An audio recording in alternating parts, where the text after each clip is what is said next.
Hello, this is Roland. Welcome. Today I want to continue reading from A Guide to True Peace Revisited, a little book which I edited. It contains excerpts from the writings of three great Christian writers who wrote spiritual classics. And they all lived around the same time, around 1700, two in France, one in Italy. And I'm speaking, of course, of Madame Jeanne Guyon, François Fénelon, and Miguel Molinos, those three. And I know that they know what they're talking about because I can tell when I read their writings. So let me continue reading. I began last time. Let me continue again. I'll reread what I read last time because it's very beautiful. It's about prayer. It's about meditation. It's about coming into the presence of God. Okay? So let me begin here. On attaining true prayer. This is an excerpt. I'm guessing it's probably Madame Jeanne Guyon. Sounds very much like her writing. Could have been any of the three, actually, but I'm guessing it's her.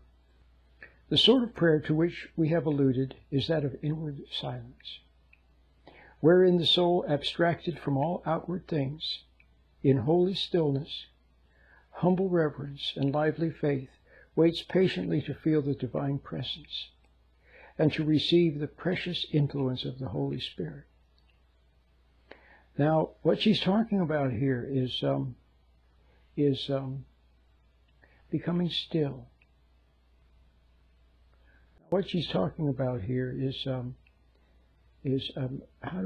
to pray, and I would say that she's talking about how to do the true meditation. And I have to say that this is how we ought to live our whole life. Your whole life ought to be a meditation. Yeah, your whole life ought to be. The soul, abstracted from all outward things. Now, admittedly, when we meditate, we sit quiet. We find a chair and sit quietly. And we close our eyes. And we look at the pixels on the inside of our eyelids. We look at the inside of our eyelids with our eyes closed. And you see a little glow of light, a little sparkly light, little pixels of light on the inside of your eyelids. So you do that.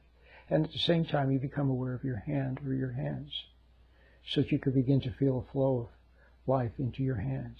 So your hands become a little bit tingly, a little bit warm, perhaps. For sure, tingly, a little bit tingly. Okay, and you can also become aware of your feet, your whole body. But it starts with your hands, perhaps with your right hand, okay?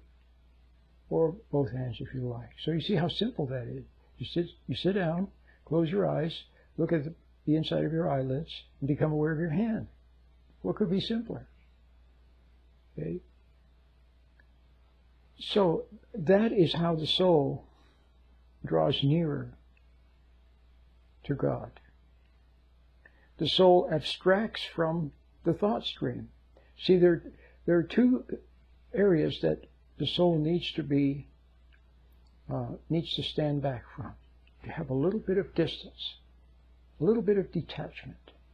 She says the soul abstracted. Okay, well, that's okay to say abstract. You can also say a little bit distant. Okay, you need to be a little bit distant to people, places, and things, so you're not so involved with them, so into them, so you're not swept away by them, and hypnotized by them, and excited, and moved, and angered, and all of that. See, a little bit distant, a little bit unemotional, so you can observe calmly. Okay, and you also need to be a little bit distant to your own thoughts, or to those thoughts which are in your head, which you think of, or which you think are your own. So the meditation is a more complete. I don't want to say more complete, but it's a more formalized version, and it's intended to abstract you from thinking. See, most people spend most of their time lost between their two ears, worrying about the future, reliving the past, thinking about what happened, what he said, what she said, planning, scheming, see, fretting, see. Never, and if not that, then in some fantasies of romance or revenge. Okay, that's usually what it boils down to. And if not that, then lost in some music or some movie, which lend themselves to floating away with the dream stream, floating away with the dream stream, the daydream stream. Well, when you're floating away,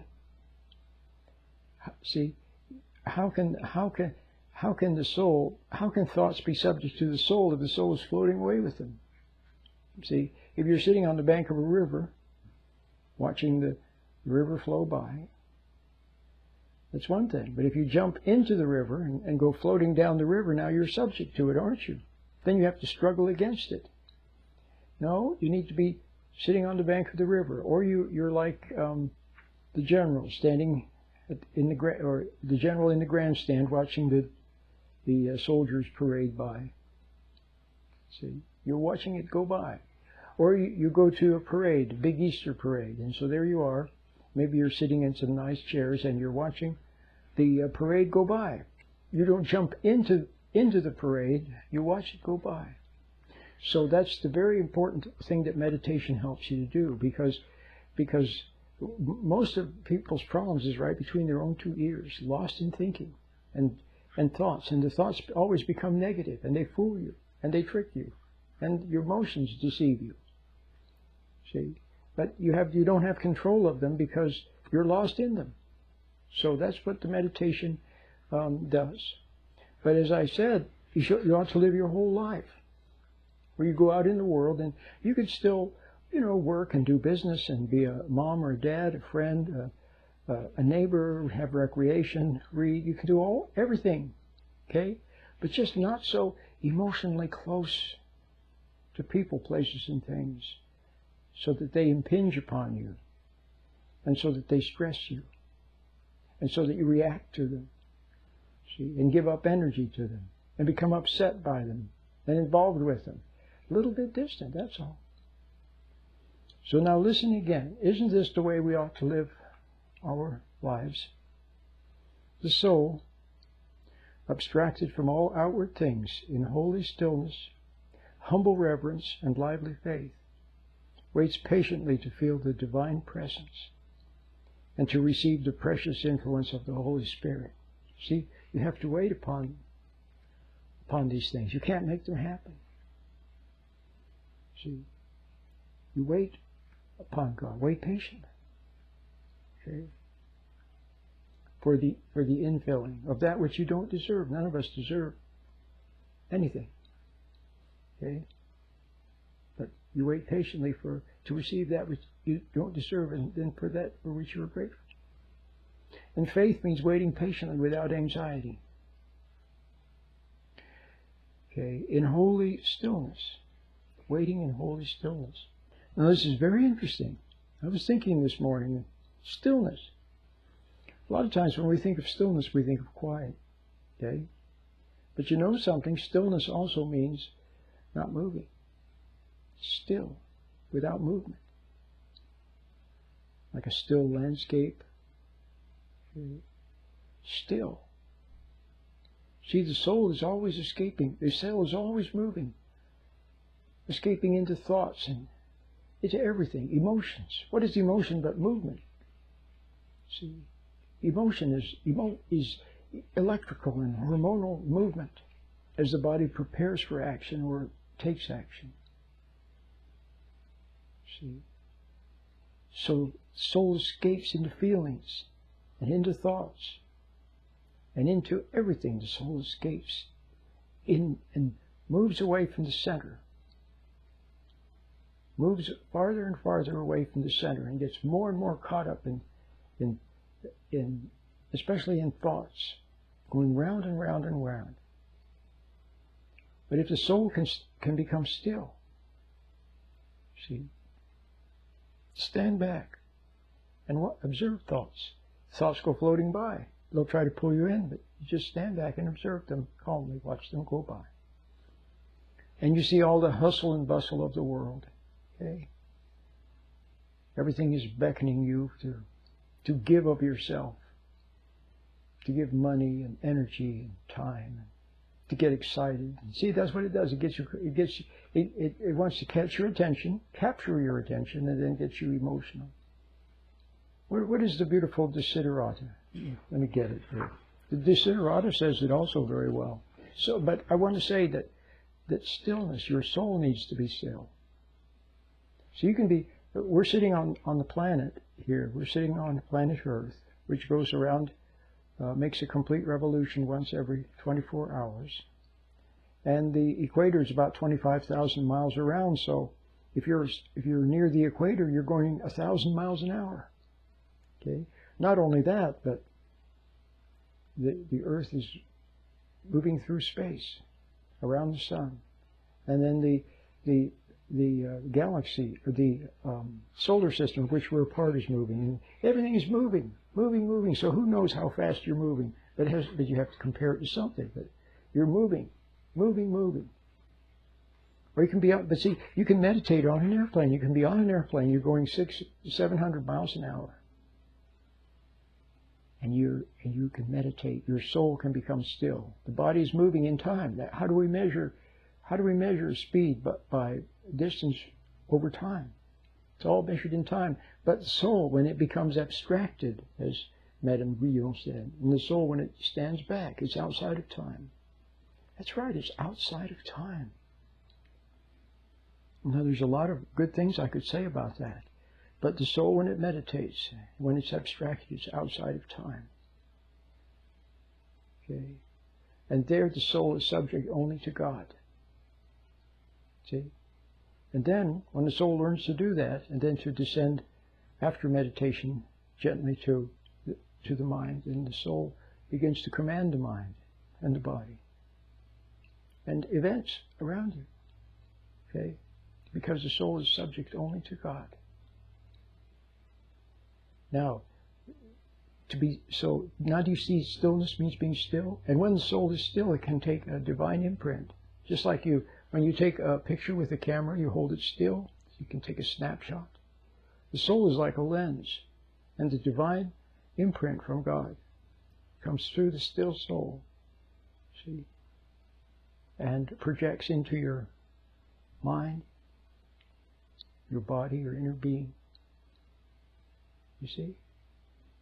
So now you see what stillness means.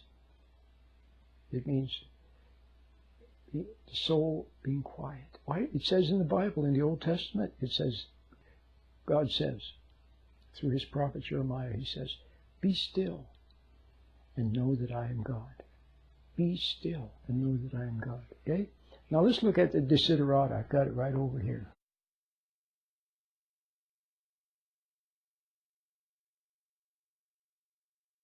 So now that you know what stillness means, the soul is still. Even if you're traveling in an airplane at 700 miles an hour, or driving in your car at 60 miles an hour, the soul can be still. Instead of being lost in thoughts, and lost in everything, and moving, see, lost in time. The Desiderata, you've heard it, I know. Go placidly among the noise and haste, and remember what peace there may be in silence. Go placidly amid the noise and haste. Do you see how you can do that? If you meditate properly, and then you carry something from the meditation out into the world. You have a meditative attitude, a blessed attitude, a heavenly attitude. A little bit distant. You go out in the world and things are a little different, distant. And so now you are placid. You go placidly amid all the noise and haste. All around you is noise and haste and trouble and upset. And you go placidly through it. Remember, Christ said, be in the world, but not of the world. Now do you see how you can do that? Okay. But you can't do it without the meditation. You need the meditation. You need it, because Most people are just so lost in, they get so pulled into their thoughts